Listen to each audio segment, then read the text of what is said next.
Here dat U ons vanoggend hier saamgebring het. En ons maak aanspraak, Here, op die belofte waar 2 of 3 in die naam vergader, daar sal U ook wees. Here, ons het gekom en luister na U boodskap en ek vra, neem my weg en maak my maar net die instrument en mag U vanoggend spreek, want ons het gekom om te luister. Amen. Baie hartlik welkom vanoggend in die huis van die Here. Vanoggend se teksvers is 'n baie bekende gedeelte en ons vind dit in Matteus 5 vers 14 en dit is deel van die bergpredikasie van Jesus. En dit lees as volg. Julle is die lig van die wêreld. 'n Stad wat bo 'n berg lê, kan nie weggesteek word nie. Mag die Here sy woord seën vanoggend.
Onse Vader wat in die hemel is, baie dankie vir hierdie lieflike Saterdag, dat ons nog in vryheid U kan aanbid in die naam loof en prys, en saam sing, en as gemeente net U teenwoordigheid geniet.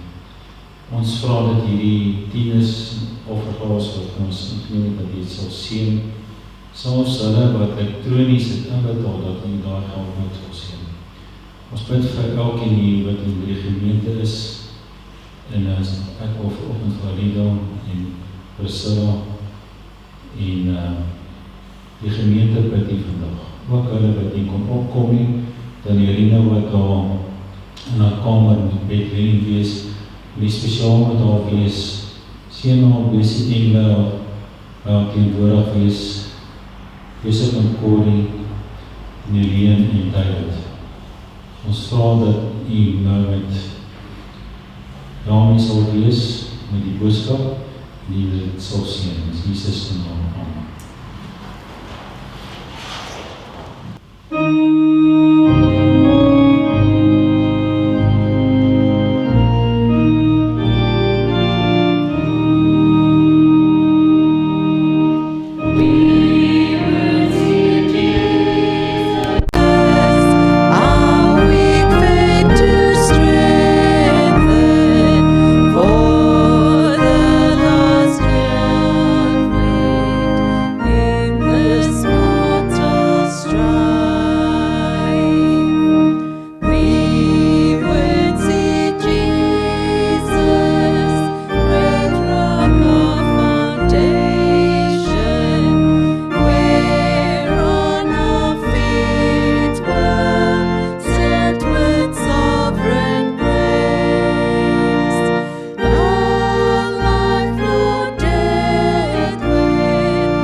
Welkom in die huis van die Here. Voel welkom vanoggend. En watter interessante week was dit nie gewees nie, maar vanoggend kan ons kom en die Here se naam groot maak. Baie dankie vir die sang. En ja, vanoggend wil ek graag met julle hierdie gedeelte deel. En ek vind op die nuusplatforms se afgelope ruk en op baie sosiale netwerke het hulle hoofopskrif gehad met die volgende hoofopskrif wat sê Earth Hour, famous landmarks plunged into darkness. Julle kan miskien net vir ons die prentjie opsit daar. En dan vra hulle, hoekom gaan die wêreld in donkerte? En die nuusberig gaan verder wat sê, landmarks across the world are set to go dark for an hour on Saturday to shed light on climate change. The annual hour event has grown into a global movement urging for climate action, but can it make a difference? So ek was nou self nie bekend met hierdie sogenaamde Earth Hour nie, en ek moes 'n bietjie gaan oplees wie of wat hulle is. Nou Earth Hour is 'n globale omgewingsbeweging wat deur die World Wide Fund of Nature georganiseer word. Julle kan dalk net die volgende prentjie opsit, dan weet julle wie hulle is. En daar is miljoene mense en besighede wat betrokke hierby is.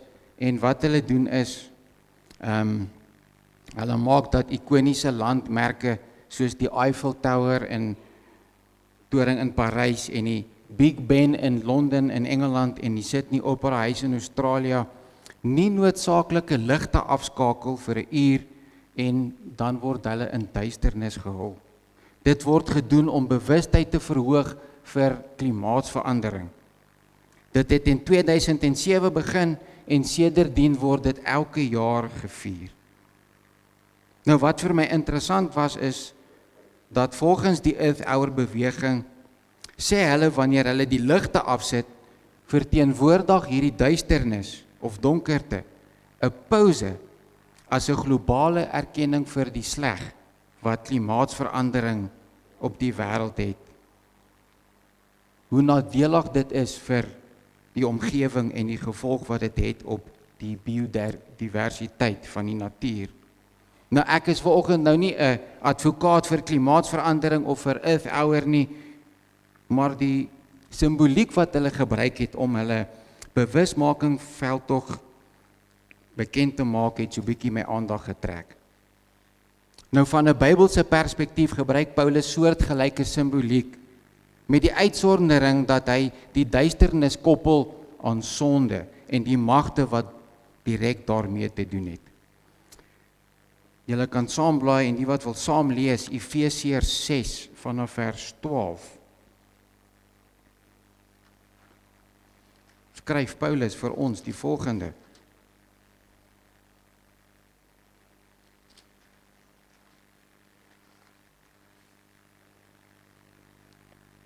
Want ons worstelstryd is nie teen vlees en bloed nie, maar teen die owerhede, teen die magte, teen die wêreldheersers van die duisternis van hierdie eeu, teen die bose magte van die lig.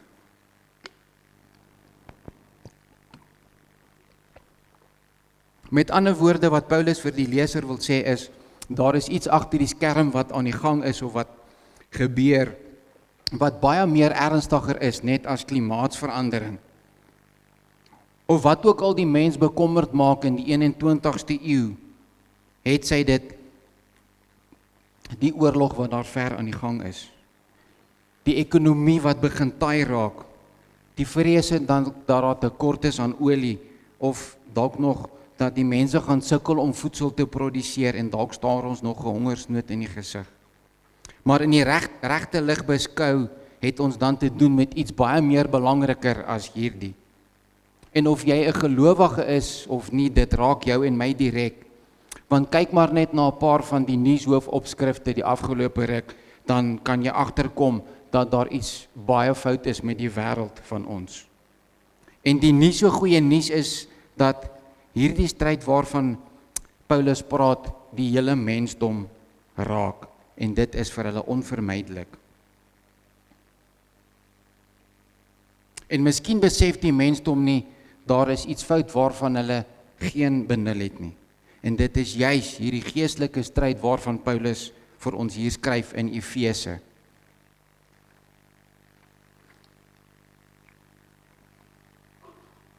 Ek het gaan kyk wat die gees van profesie sê, en ek lees vir ons 'n paar aanhalings, en die eerste kom uit Desire of Ages. The earth was dark through misapprehension of God, that the gloomy shadows might be lightened, that the world might be brought back to God. Satan's deceptive power was to be broken. This could not be done by force. The exercise of force is contrary to the principles of God's government. He desires only service of love. And love cannot be commanded, it cannot be won by force or authority. Only by love is it awakened. En dan skryf hy vir ons in Review and Herald, we are not to look upon the world as a playground, but as a battlefield. The great controversy is a reality, and we are either on the side of the Prince of Light or on the side of the Prince of Darkness. So om net te bevestig wat Ellen White vir ons geskryf het in die woord, wil ek vir ons 'n paar gedagtes bymekaar bring, net om perspektief vanoggend op hierdie onderwerp te plaas. En eerstens het ons hier te doen met 'n kosmiese slagveld. Openbaring 12 vanaf vers 7.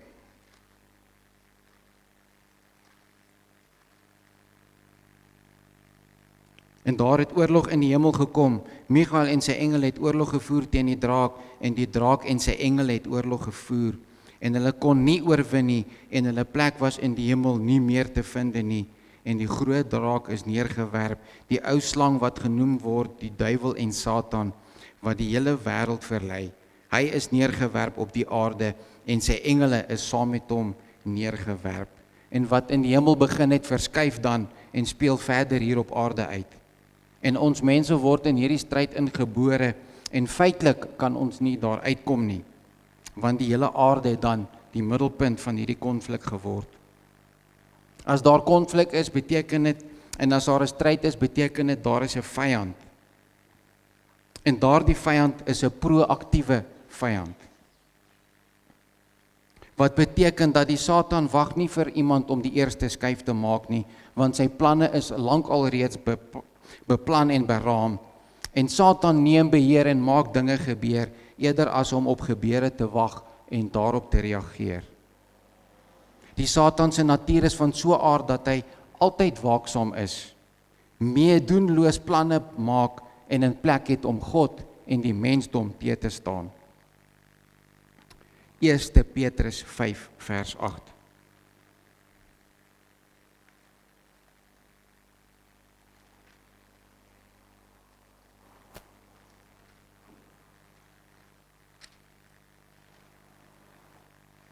Wees nugter en waaksaam, want die teenstander, of want julle teestander, die duiwel, loop rond soos 'n brandende leeu en soek wie hy kan verslind. En dan moet ons besef dat die mens is kwesbaar. Adam en Eva was perfek geskape. Hulle was in onskuld en heilig gewees, maar hulle was ook geskape met die kapasiteit om te kan kies. En omdat hulle die vryheid van morele keuse besit het, was hulle kwesbaar in die sin dat hulle kon kies om aan God ongehoorsaam te wees, alhoewel daar nog geen sonde in hulle gevind was nie. Aangesien hulle gesondig het, het die res van die mensdom dan daardie sondige natuur geërf, en dus kan die mensdom nie 'n neutrale stand inneem nie.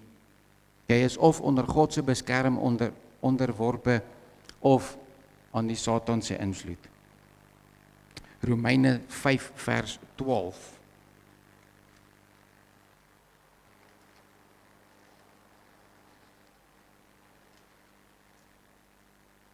Daarom soos deur een mens die sonde in die wêreld gekom het, en deur die sonde die dood, en so die dood tot alle mense deurgedring het, omdat almal gesondig het. En dan is daar die doel. Die doel wat God vir die mens nog altyd gehad het, was karakterbou. God het die mens na sy beeld geskape en met daardie vermoë om te kan kies. Maar na die sondeval was die beeld van God geskend. Dus het die karakterbou van 'n natuurlike proses verander na 'n meer moeiliker stryd. Want vanaf sonde ingetree het, besit die mens nou 'n sondige natuur, wat maak dat hy of sy makliker die verkeerde ding doen. En dan is daar, soos die tyd aanbeweeg het, oor erflike sondes en gekweekte neigings en gewoontes wat deel van die mens geword het, wat dan ook karakterbou vermoeilik of selfs kan belemmer. Wat baie belangrik is dan vir die doel om karakter te bou, is die fokus nie dan om van hierdie stryd waarin die mens ingewikkel is, daarvan ontslae te raak nie, of daarvan te ontvlug nie. Dit is egter essensieel. Dit bepaal ook op die einde van die dag aan watter kant ons as mens gaan staan. En van altyd af is die wêreld besig om homself te polariseer. En vandag nog meer, of jy staan aan God se kant of aan die ander kant. En ons kan sien hoe hierdie skeiding al hoe meer duideliker raak. Daarom het Paulus vir ons verder baie goeie raad gegee in Efesiërs. En ons lees Efesiërs 6 vanaf vers 13.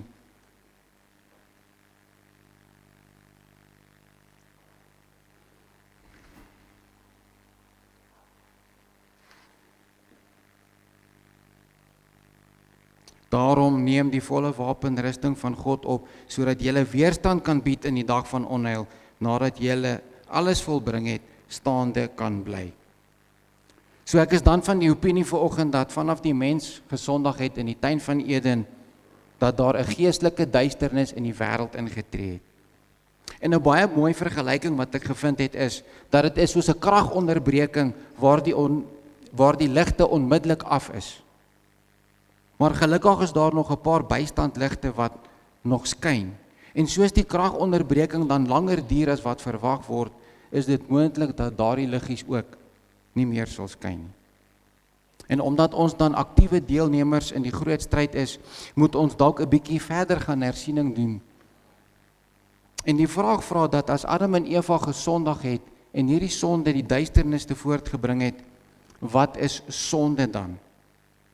En ek glo elkeen sal daardie vraag kan beantwoord, want ons ken dit baie goed, soos dit vir ons opgeskryf is in 1 Johannes 3 vers 4.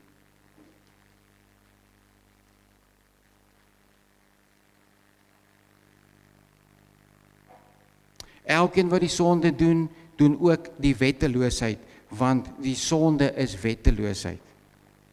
So die Bybel beskryf ook wetteloosheid nie net as daardie verkeerde daad nie, maar wetteloosheid is 'n fundamentele toestand van die mensehart. 'n Hart wat teen God gekant is.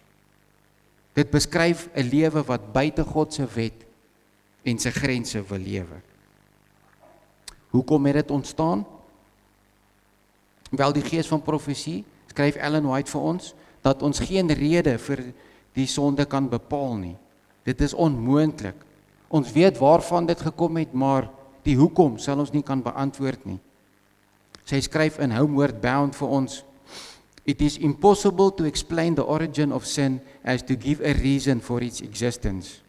Yet enough may be understood concerning both the origin and the final disposition of sin to make it fully manifest the justice and the benevolence of God in all his dealings with evil. Nothing is more plainly taught in Scripture than that God was in no wise responsible for the entrance of sin. That there was no arbitrary withdrawal of divine grace, no deficiency of divine government that gave occasion for the uprising of rebellion. Sin is an intruder for whose presence no reason can be given. It is mysterious and unaccountable. To excuse it is to defend it. Could a excuse for it be found or a cause be shown for its existence, it would cease to be sin. Our only definition of sin is that given in the Word of God, it is the transgression of the law, it is the outworking of a principle at war with the great law of love, which is the foundation of divine government. En immers is God se wet sy karakter. En om te sondig is dan om daardie karakter van God nie in jou lewe te wil hê nie. Die gevaar ook dan van sonde is dat dit nie staties of dormant is nie. Sonde in sy natuur is progressief.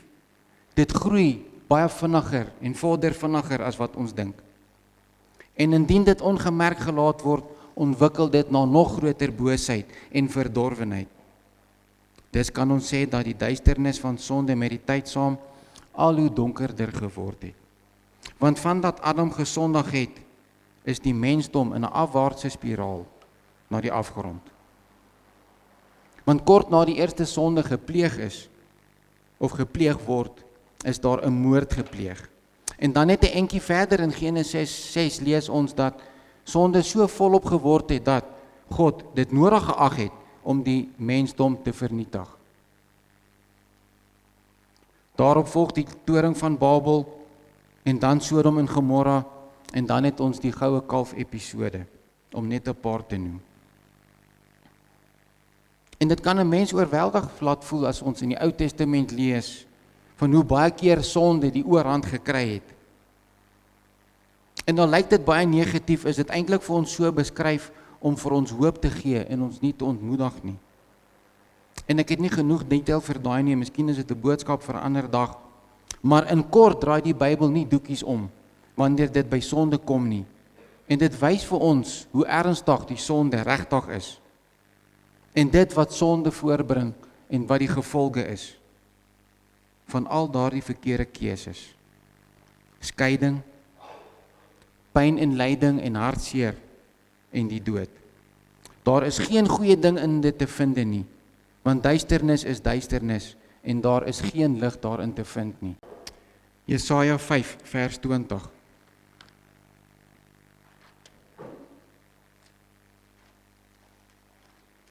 Jesaja 5 vers 20.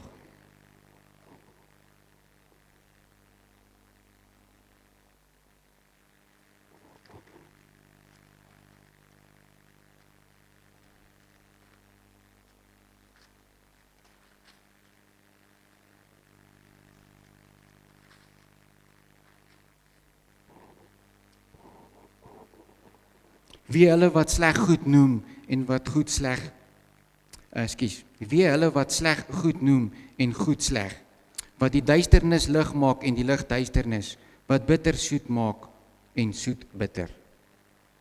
Maar die hoop wat die Bybel ons nog gegee het, nog al die jare is, en deur al die eeue, daar is 'n oorblyfsel. En ten spyte van al die verkeerde en slegte dinge, is daar 'n groep mense wat altyd kies om een kant te staan en nie deel te wil hê aan die verkeerde dinge nie.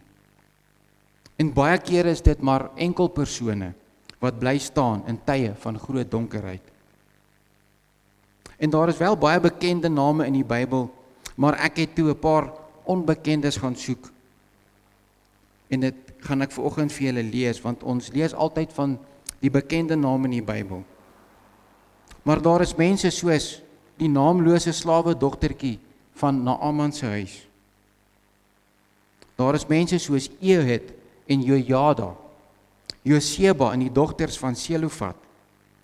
In die Nuwe Testament vind ons mense soos die disipel Ananias, en moet hom nie verwar met Ananias en Safira wat sonde gepleeg het nie. Hierdie is die disipel Ananias.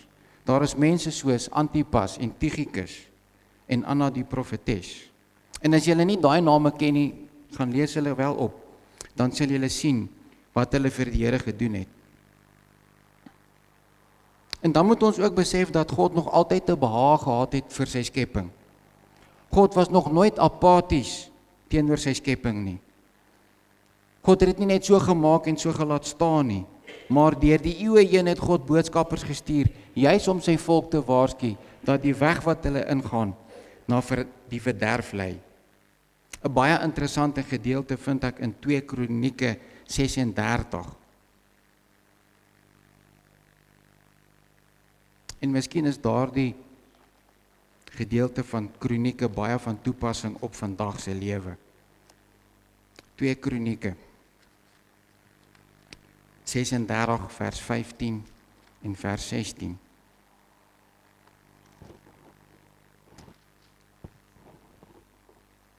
En die Here, die God van hulle vaders, het vroeg en laat na hulle gestuur deur die diens van sy boodskappers, want hy het medelee met sy volk en met sy woning gehad. Maar hulle het sy boodskappers van God uitgelag en sy woorde verag en met sy profete gespot, totdat die grimmigheid van die Here teen sy volk opgekom het, totdat daar geen genesing meer was nie. En dan eindig die Ou Testament boek, die Ou Testament met die boek Maleagi, wat ook dan die laaste profeet van die Ou Testament is. Hy, net soos baie ander voor hom, het 'n baie belangrike boodskap gehad, en dit was dat die Messias kom. En weer eens is daar 'n flikkering van hoop wat opgevlam het, want is net die Messias wat 'n einde aan hierdie duisternis kan maak. En ek lees graag vir julle daai profesie van Maleagi.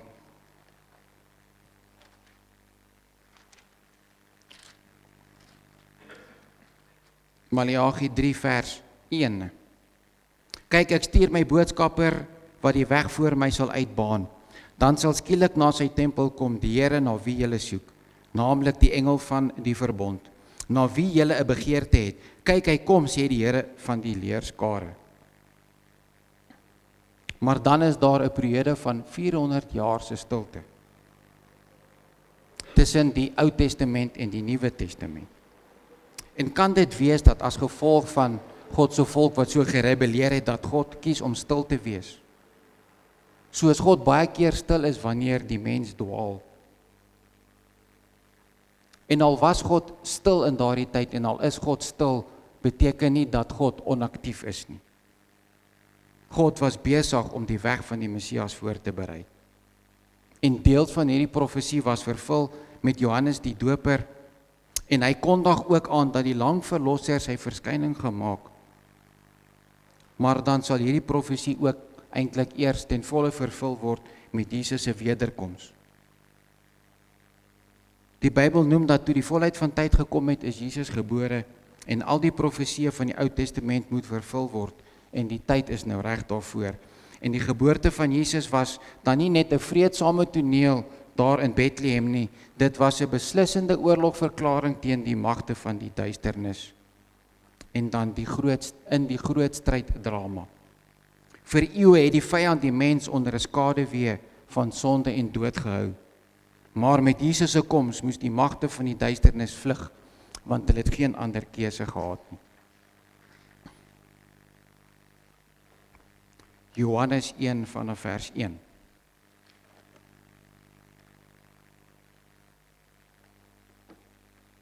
In die begin was die woord, en die woord was by God, en die woord was God. Hy was in die begin by God, en alle dinge het deur hom ontstaan, en sonder hom het nie een ding ontstaan wat ontstaan het nie. In hom was lewe, en die lewe was die lig van die mense. En die lig skyn in die duisternis, en die duisternis het dit nie oorweldig nie. Daar was 'n man van God gestuur met wie se naam Johannes was, en hy het tot 'n getuienis gekom om van die lig te getuig, sodat almal deur hom sou glo. So die waaragtige lig was aan die kom in die wêreld, en die bediening van Jesus was gekenmerk om radikaal anders te wees as al die godsdienstleiers van sy tyd. Lig was besig om die bose op 'n praktiese wyse openbaar te maak, sodat die mense weer kan sien en kan kies of hulle in die lig wil staan of in die duisternis. Johannes 8 vers 12.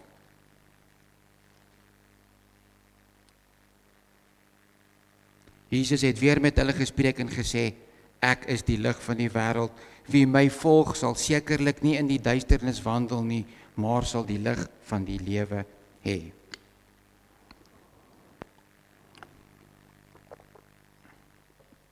Maar soos ek ook deur die evangelies blaai en lees, vind ek 'n baie groot kontras in hierdie gebeure. Want net soos die groot lig wat gekom het om die magte van die duisternis te breek en die werke van die bose, het daar die einste werke van die bose oor tyd gewerk om die invloed van lig weer in donkerte te omskep. En so beweeg hierdie groot stryd drama na 'n beslissende keerpunt toe, want die duisternis is besig om sy klimaks te bereik. En dit is baie interessant as ons lees dat die fariseërs, juis op die Sabbat, begin planne beraam het om Jesus om die lewe te bring, aangesien Jesus baie keer op die Sabbat mense genees het. Dan is sekerlik die toppunt van alle duisternis, van alle tye, dat die mens sy Skepper kruisig. Alhoewel die Satan in die agtergrond werk, het hierdie skynbare oorwinning van hom ontmasker vir wie en vir wat sy agenda is. Met Jesus se dood het die magte van die duisternis gehoop om hom ewig in die graf toe te sluit, sodat hy vir ewig in donkerte gehul sal wees.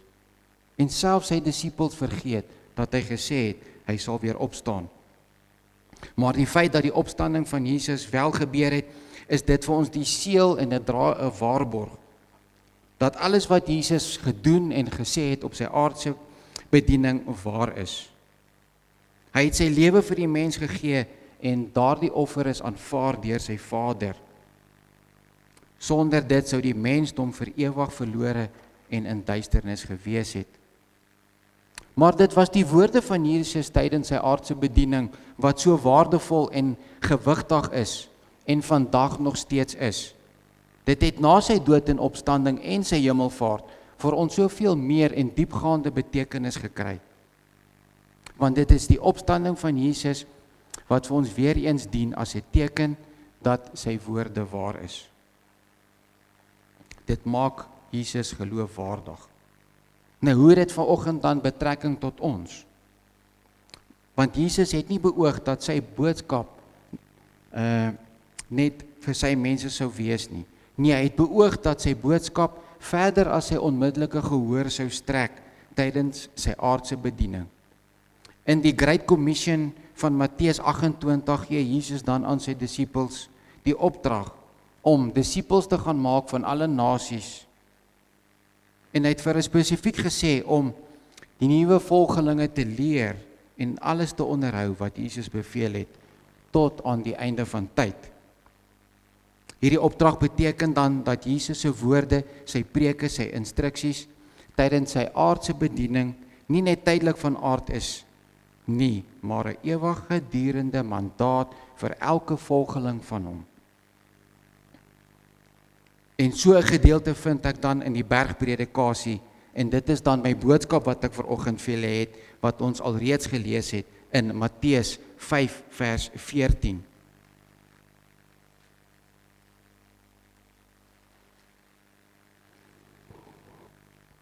Julle is die lig van die wêreld. 'n Stad wat bo op 'n berg lê, kan nie weggesteek word nie. Dus word die volgelinge van Jesus geroep om 'n baken te wees in hierdie donker wêreld. Om uit te staan vir diegene wat dalk die pad byster geraak het. Vir die wat nie weet waar hulle heen gaan nie, om vir hulle rigting te gee. En ons is dus instrumente wat God gekies het om daardie taak te verrig. En net soos die son die voorwerpe op die aarde sigbaar maak, sodat mense hulle vorm, hulle natuur kan waarneem, hulle skoonhede en selfs hulle gebreke, word die volgelinge van Jesus sy ligdraers vir sy koninkryk. Johannes 12 vers 46.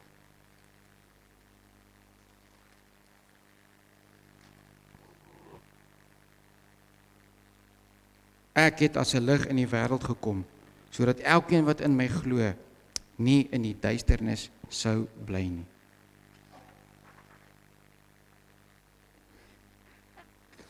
Het jy dan al toegelaat dat Jesus se lig volkome in jou lewe inskyn?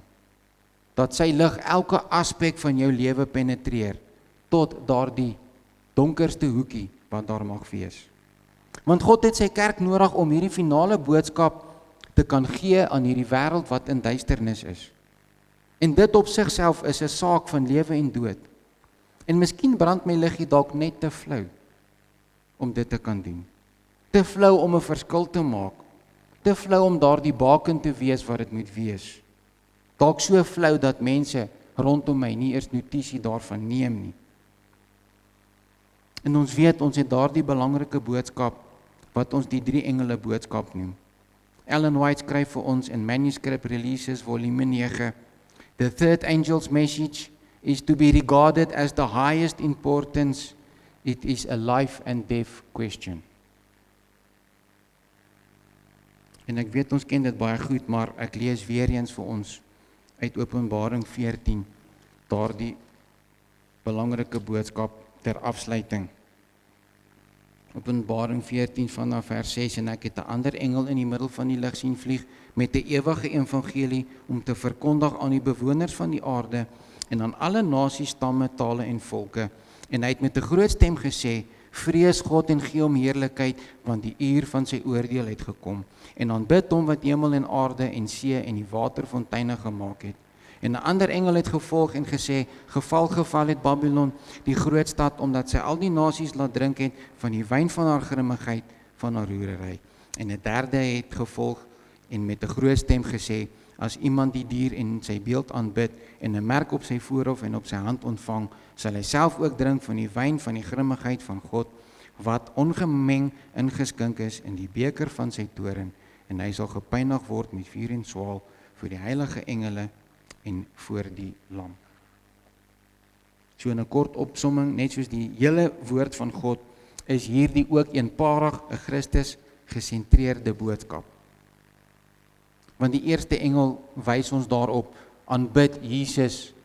Die tweede engel waarsku en sê, Verwerp al die valse godsdienststelsels wat Jesus in 'n wanvoorstel of in 'n verkeerde lig plaas. En derdens, en seker die mees belangrikste van almal, bly lojaal en getrou aan Jesus, juis in die finale toets wat kom, al is dit moeilik. En mag God dan sy kerk bemagtig sodat ons hierdie boodskap kan uitdra na hierdie wêreld, sodat die werk klaar gemaak kan word en Jesus ons kan kom haal. En soos hy dan gesê het, julle is die lig van die wêreld. 'n Stad wat bo op 'n berg lê, kan nie weggesteek word nie. Kom ons sluit ons diens af en ons sing saam van lied nommer 330. Let every lamp be burning.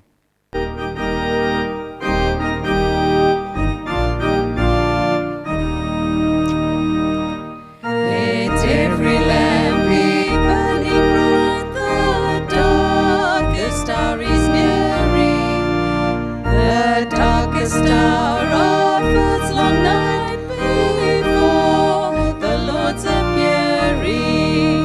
Then trim your lamps, my brethren dear, then trim your lamps with godly fear. The Master's coming, draw it near. Let every lamp be burning. Though thousands calmly slumber on the last great message burning, we'll rest our living faith upon His promise of returning. Then trim your lamps, my brethren dear, then trim your lamps with godly fear. The Master's coming, draw it near. Let every lamp be burning. His word our lamp, His truth our guide. We cannot be mistaken. Though dangers rise on every side, we shall not be forsaken. Then trim your lamps, my brethren dear, then trim your lamps with godly fear. The Master's coming, draw it near. Let every lamp be burning.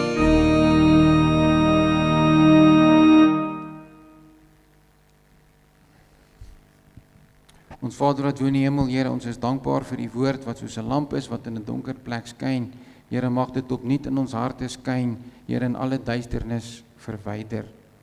Ons vra, Here, vir die nuwe week wat kom ook, dat U met elkeen sal wees, en ons geliefdes wat nie gekom het nie, Here, dat U ook daar waar hulle mag is, dat U ook hulle sal seën. As dit U wil is, Here, lei ons dan veilig deur die week, en bring ons weer volgende Sabbat by U huis by mekaar. Ons bid dit alles in Jesus naam. Amen.